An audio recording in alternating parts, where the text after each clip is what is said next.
Assalamualaikum warahmatullahi wabarakatuh. Salam sejahtera bagi semua. Perkenalkan, saya Nurnaili Ajat STMT. Saya adalah salah satu dosen pada program studi Teknik Industri Fakultas Sains dan Teknologi Universitas Islam Nahdlatul Ulama Jepara. Video ini saya buat sebagai pernyataan diri dosen untuk unjuk kerja Tridharma Perguruan Tinggi pada bidang pengajaran yang digunakan sebagai salah satu syarat untuk mengikuti sertifikasi dosen tahun 2023. Sebagai dosen teknik industri, ada beberapa mata kuliah yang saya ampu. Di antaranya adalah mata kuliah pengantar teknik industri, kemudian mata kuliah perencanaan dan pengendalian produksi, mata kuliah sistem produksi, dan mata kuliah supply chain management. Pada kesempatan kali ini, saya ingin menyampaikan salah satu mata kuliah, yaitu mata kuliah supply chain management yang saya ampu dengan bobot 3 SKS. Mata kuliah ini diajarkan pada semester 7.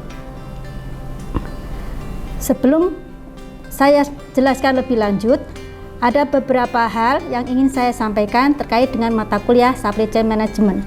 Di antaranya yang pertama adalah deskripsi singkat tentang mata kuliah supply chain management, kemudian capaian pembelajaran luaran dan capaian pembelajaran mata kuliah serta metode pembelajaran.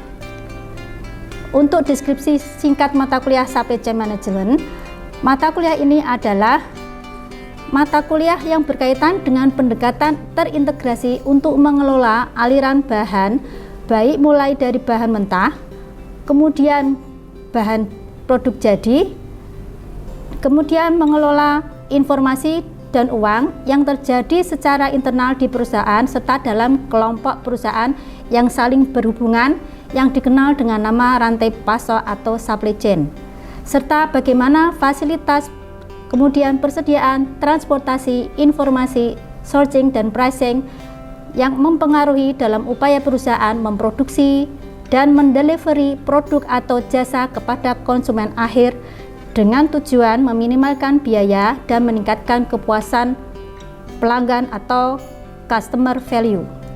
Kemudian yang berikutnya adalah capaian pembelajaran lulusan. Pada capaian pembelajaran lulusan ini ada beberapa pembagian. Yang pertama adalah capaian pembelajaran lulusan terkait dengan sikap, yang kemudian kedua adalah pengetahuan, yang ketiga adalah keterampilan.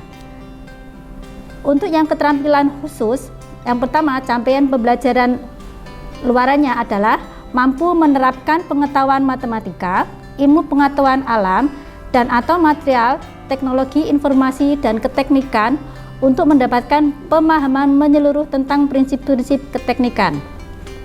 Kemudian mampu merumuskan solusi untuk masalah rekayasa kompleks pada sistem terintegrasi dengan memperhatikan faktor-faktor baik ekonomi, kesehatan, dan keselamatan, kemudian kultural, sosial, dan lingkungan, politik yang berkelanjutan, serta untuk mengenal dan atau memanfaatkan potensi sumber daya lokal, nasional, dan wawasan global. Yang berikutnya adalah mampu merancang sistem terintegrasi sesuai standar teknis, keselamatan dan kesehatan lingkungan yang berlaku dengan mempertimbangkan aspek kinerja dan keandalan, kemudian kemudahan penerapan dan berkelanjutan, serta memperhatikan faktor-faktor ekonomi, sosial, dan kultural. Dari capaian pembelajaran luaran ini kemudian diturunkan ke dalam capaian pembelajaran mata kuliah. Yang pertama adalah mahasiswa memahami konsep dasar pengelolaan rantai pasok, memahami strategi rantai pasok, kemudian mendesain jejaring rantai pasok, kemudian mampu mengenali dan menyelesaikan permasalahan mengenai rantai pasok. Capaian pembelajaran mata kuliah yang kedua adalah mahasiswa mampu membuat perencanaan permintaan, kemudian pengelolaan pengadaan, kemudian pengelolaan persediaan dan transportasi yang terjadi pada rantai pasok. Yang tiga, mahasiswa mampu menjelaskan pengukuran kinerja supply chain untuk menerapkan pada beberapa kategori produk. Kemudian yang keempat, menjelaskan pentingnya mengelola informasi dalam supply chain, dan yang kelima adalah memahami tren perkembangan yang sedang terjadi pada supply chain. Untuk mendukung daripada pencapaian CPL maupun CPMK tersebut, ada beberapa materi yang diberikan selama 16 kali pertemuan dari minggu pertama sampai dengan minggu ke-16.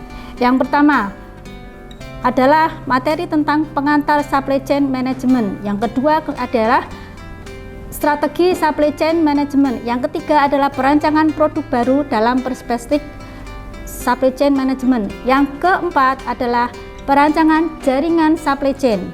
Yang kelima adalah perencanaan permintaan dan perencanaan produksi supply chain dalam rantai pasok. Kemudian yang keenam, perencanaan dan pengelolaan persediaan dalam rantai pasok, termasuk diantaranya mempelajari tentang distribution requirement planning. Yang ketujuh adalah pengelolaan pengadaan rantai pasok, kemudian pengelolaan transportasi dan distribusi dalam rantai pasok, dan yang kesembilan adalah distorsi informasi serta bullwhip effect. Materi yang ke-10 adalah pengukuran kinerja supply chain, dan materi yang ke-11 global supply chain, serta yang terakhir adalah peranan teknologi informasi dalam supply chain. Untuk mengantarkan materi-materi tersebut, ada beberapa metode pembelajaran yang digunakan. Yang dalam metode pembelajaran ini yang dipakai adalah pembelajaran delivery interaktif assessment. Pada delivery atau penyampaian, ada beberapa opsi yang digunakan. Yang pertama adalah opsi proses pembelajarannya. Metode yang digunakan dalam proses pembelajaran ini diantaranya adalah student learning center, kemudian small group discussion atau diskusi kecil pada kelompok mahasiswa, kemudian discovery learning atau mencari, mengumpulkan dan menyusun informasi yang ada untuk mendeskripsikan suatu pengetahuan atau laporan, kemudian contextual instruction, yaitu melakukan studi lapangan terjun di dunia nyata untuk mempelajari kesesuaian teori serta ada presentasi. Kemudian yang kedua, metode pembelajarannya adalah dilakukan secara tatap muka seiring dengan sudah pulihnya kondisi dari pandemi COVID. Kemudian berikutnya adalah penugasan terstruktur. Pada penugasan struktur ini ada tugas mandiri dan ada tugas kelompok yang diberikan kepada mahasiswa. Dan yang terakhir adalah belajar yang berpusat pada mahasiswa. Sedangkan untuk interaktif digunakan beberapa media yang sudah disediakan pada Universitas Islam Nahdlatul Ulama Jepara. Di antaranya adalah dengan menggunakan LMS Unisnu dan WhatsApp group yang dibentuk setiap kali mata kuliah ini diajarkan. Yang terakhir adalah asesmen atau penilaian. Untuk asesmen dan penilaian ini ada beberapa yang dilakukan, baik berbentuk tertulis maupun non tertulis. Untuk yang non tertulis biasanya dilakukan dengan penilaian keaktifan mahasiswa dan presentasi. Sedangkan untuk tertulis dilakukan dengan penilaian terhadap tugas, kemudian kuis, ujian tengah semester dan ujian akhir semester. Presentasi daripada penilaian adalah sebagai berikut. Untuk tugas adalah 30% yang dibagi ke dalam dua tugas, yaitu tugas mandiri dan tugas kelompok, kemudian kuis 15%, kemudian ujian tengah semester adalah 25% dan ujian akhir semester adalah 30%. Demikian, dan dilanjutkan dengan video pembelajaran yang dilakukan secara tatap muka pada ruangan kelas. Mari kita lihat video yang akan saya lakukan pada ruang kelas berikut. Terima kasih. Oke, Assalamualaikum warahmatullahi wabarakatuh. Waalaikumsalam warahmatullahi wabarakatuh. Semangat pagi, masih semangat hari ini? Masih. Bagaimana kabar kalian? Oke. Hari ini saya akan menyampaikan materi terkait dengan mata kuliah supply chain management ya. Di pertemuan sebelumnya sudah saya sampaikan beberapa hal terkait dengan mata kuliah ini, ya, termasuk kontrak kuliahnya, kemudian capaian pembelajaran luaran dan capaian pembelajaran mata kuliah. Hari ini akan saya jelaskan, ya, materi pada pertemuan hari ini adalah pengantar supply chain management. Apa itu supply chain management? Ya, pastinya dari kalian sudah sering mulai mendengar apa itu supply chain management, ya. Pernah melihat sebuah produk? Pernah, ya, pastinya, ya, ada banyak sekali produk. Nah, produk-produk tersebut, ya, sampai pada tangan konsumen kira-kira melalui proses yang panjang atau pendek? Panjang, oke. Ya, melalui proses yang sangat panjang, ya. Di antara produk tersebut, contohnya yang mungkin karena ini ada kaitannya dengan latar belakang daripada lahirnya konsep daripada supply chain management adalah produk otomotif, ya. Tahun 60-an itu adalah industri otomotif dikuasai oleh Amerika, ya. Produknya adalah mobil, ya, yang diproduksi oleh Ford. Kemudian karena tuntutan konsumen yang semakin tinggi, di mana pada saat diproduksi produk itu hanya warna yang diproduksi hanya warna hitam, kemudian tuntutan konsumen yang semakin banyak, mereka menginginkan variasi warna. Nah, itu dipelopori oleh industri otomotif di Jepang, diantaranya adalah Toyota pada mulai tahun 1970-an. Nah, kita tahu untuk membuat sebuah produk, apalagi seperti tadi mobil, itu banyak sekali daripada rangkaian kegiatan yang terjadi, mulai dari penyiapan bahan bakunya, kemudian bahan baku diolah menjadi barang setengah jadi, dan barang setengah jadi kemudian, ya, diolah menjadi barang jadi, dan tidak hanya melibatkan daripada satu perusahaan. Kira-kira banyak nggak perusahaan yang terlibat hanya untuk memproduksi sebuah mobil? Banyak. Contohnya seperti apa kira-kira? Supplier kabel, atau yang lebih jelas apa Mbak Saina? Bahan bakunya. Oh, bahan bakunya berarti terkait dengan industri baja, supplier. Kemudian beberapa bahan tadi diolah, ya, menjadi produk jadi. Setelah produk jadi pun didistribusikan, kemungkinan pendistribusiannya juga tidak dilakukan oleh perusahaan itu sendiri. Nah, rangkaian kegiatan-kegiatan tersebut, ya, pada perkembangan ilmunya biasa disebut dengan supply chain atau rantai pasok, ya, di mana melibatkan tidak hanya perusahaan internal yang memproduksi produk tersebut. Kita tahu untuk perusahaan internalnya itu kegiatan logistiknya ada berbagai macam, ya, mulai dari kegiatan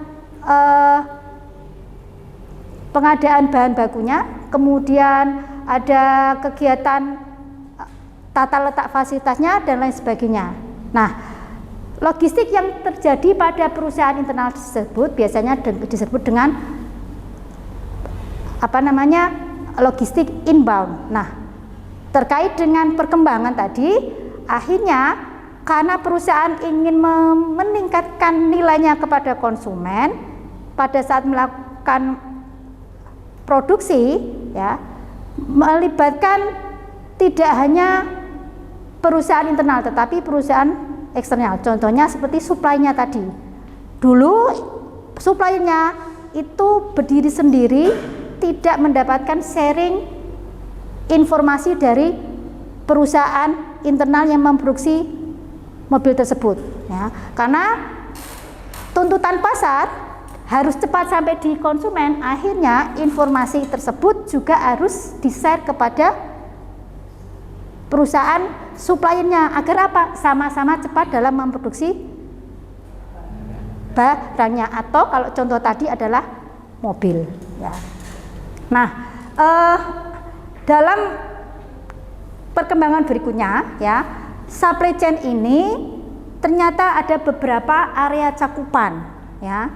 Area cakupannya diantaranya adalah hampir sama dengan yang pernah kalian pelajari pada mata kuliah yang sudah kalian pernah ikuti, yaitu perencanaan dan pengendalian produksi. Nah, kita kembali ke perencanaan dan pengendalian produksi. Ada tahapan-tahapan yang pernah kalian pelajari, apa kira-kira? Yang pertama, persiapan bahan. Dengan jalan persiapan bahan adalah melakukan peramalan. Kemudian setelah peramalan, produksi. Kemudian setelah produksi, Mas Rizky, distribusi. Nah, hampir sama dengan perencanaan dan pengendalian produksi, area cakupan supply chain juga mencakup hal tersebut, ya. Ada 5 area cakupan. Nah, nanti kita lihat beberapa area cakupannya.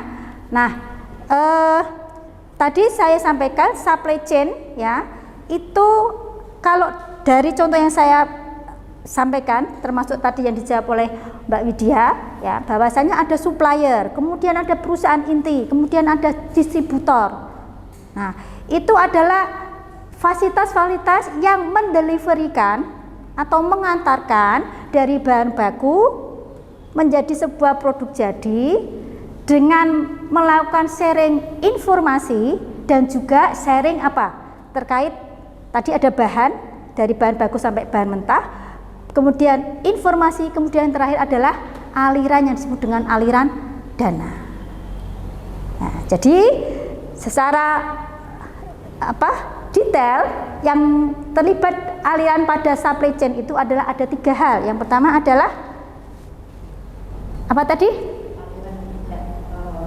Aliran, Mas Safir? Apa tadi? Bahan baku, kemudian kemudian aliran dana. Oke. Nah, karena ada beberapa yang terlibat untuk mengantarkan satu buah produk dari mulai supplier, perusahaan inti atau internal tadi, kemudian distributor, ya, maka perlu sebuah cara atau pendekatan untuk mengelola daripada fasilitas-fasilitas tersebut, ya. Nah, pengelolaan tersebut harus terintegrasi, ya. Kunci daripada supply chain itu diantaranya adalah kolaborasi dan koordinasi. Karena kalau digambarkan dengan kejadian masa lalu yang berdiri sendiri, dengan sekarang perkembangannya integrasi, bahkan sharing informasi, maka harus ada koordinasi dan kolaborasi. Nah, oke. Nah, itu pengantar sebentar. Mari kita lihat beberapa hal yang terkait dengan supply chain management. Oke, ya. Ini tadi yang saya gambarkan evolusi tantangan daripada industri manufaktur, ya, mulai tahun 60-an, 70-an. Kemudian eranya supply chain management itu 90-an, ya, dengan variasi warna. Karena apa? Tuntutan konsumennya semakin meningkat sehingga perusahaan meningkatkan value kepada customer-nya, ya. Nah, ini, ya, tujuan utama daripada supply chain, ya, yaitu match antara supply dan demand. Apa itu match kira-kira? Memenuhi, terpenuhinya antara apa? Antara supply atau pasokan dan permintaan. Ya, itu tujuannya di situ, ya. Dimana tujuan ini, ya, secara detail diperlihatkan, diantaranya adalah bahwasanya untuk memenuhi antara pasokan kepada dan permintaan, diantaranya adalah harus memproduksi produk yang tepat, kemudian harganya juga tepat, kemudian penyimpanan yang juga tepat, kemudian kuantiti yang diproduksi juga harus sesuai dengan ordernya atau the right quantity, kemudian dideliverikan kepada konsumen yang tepat pula dan pada waktu yang tepat, ya. Sehingga diharapkan dengan terintegrasinya tadi antara pemasok, perusahaan inti dan distributor bisa mendapatkan keuntungan yang tinggi. Nah, ini definisinya ya. Apa itu supply chain? Yaitu semua fasilitas, fungsi, kegiatan yang berhubungan dengan aliran dan transformasi dari barang atau jasa, mulai dari bahan baku, bahan setengah jadi sampai barang jadi, sampai ke end customer, termasuk juga terintegrasinya daripada informasi. Ya, atau integrasi dari proses-proses mulai dari sumber, mulai dari membuat sampai mengirim produk. Ya. Nah, kemudian ya, tetapi dalam kenyataannya, dalam kondisi sederhana, produk sampai ke tangan konsumen itu perjalanannya adalah perjalanan yang sangat panjang. Bagaimana bisa perjalanan yang sangat panjang? Contohnya seperti ini. Ya, ini produk apa? Makanan. Oke. Kecil ya, barangnya kecil. Benar nggak? Tapi kira-kira bisa nggak membayangkan? Bisa. Oke, kalau bisa membayangkan, ini saya kasih beberapa contoh ya. Nanti kira-kira apa saja yang membuat produk ini bisa sampai ke konsumen, terutama dimulai dari bahan baku sampai menjadi produk jadi.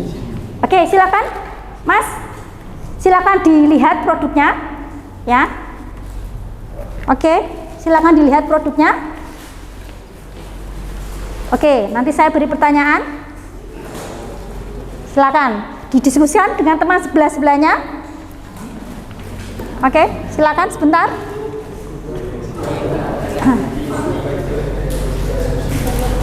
Oke.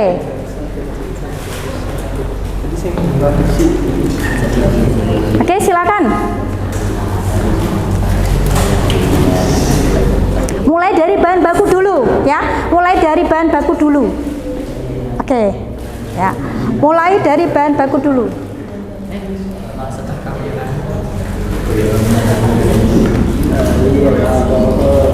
Oke, ada yang bisa mendeskripsikan? Silakan. Angkat tangannya bisa? Bahan bakunya? Oke, silakan. Silakan Mas. Mas Hafid, boleh? Ya, silakan. Bahan bakunya dulu. Kira-kira kalau kita breakdown bahan bakunya apa saja?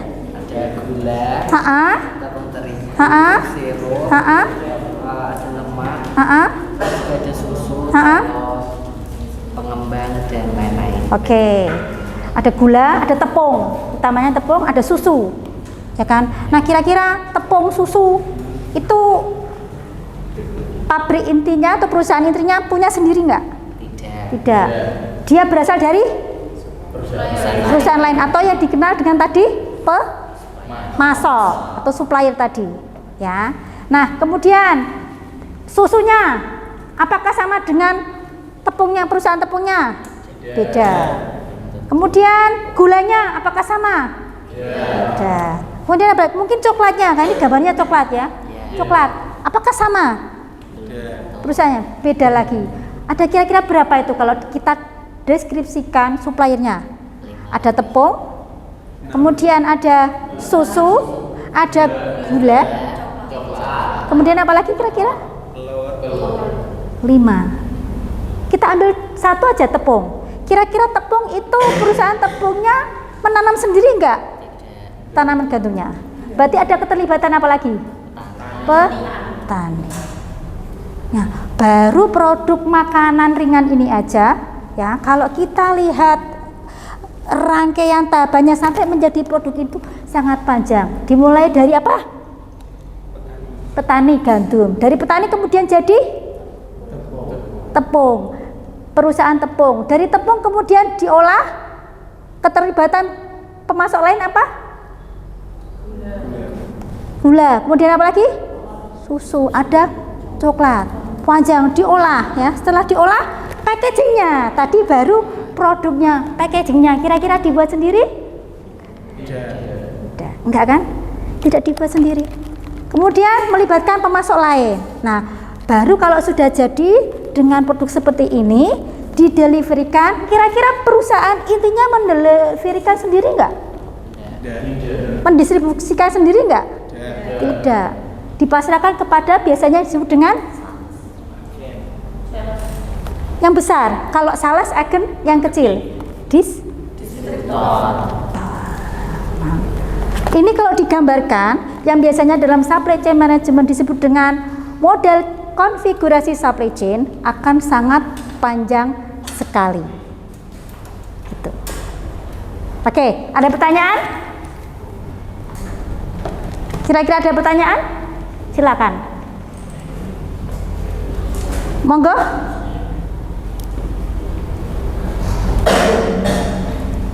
Oke, Mbak Widya silakan. Kira-kira bagaimana cara menyampaikan informasi antara supplier dengan perusahaan inti? Oke, pertanyaan yang bagus sekali ya. Jadi karena supply chain ini lahir di tahun 90-an ya, di mana 90-an akhir itu adalah era-era teknologi informasi, maka penyampaian atau sharing informasi dari perusahaan inti yang membuat produk, katakanlah tadi contoh tadi dengan suppliernya, contohnya pabrik gandum dan pengolah susu, itu adalah dengan menggunakan yang disebut sekarang ini eranya teknologi informasi, diantaranya nanti pakai teknologi digital, teknologi informasi ya.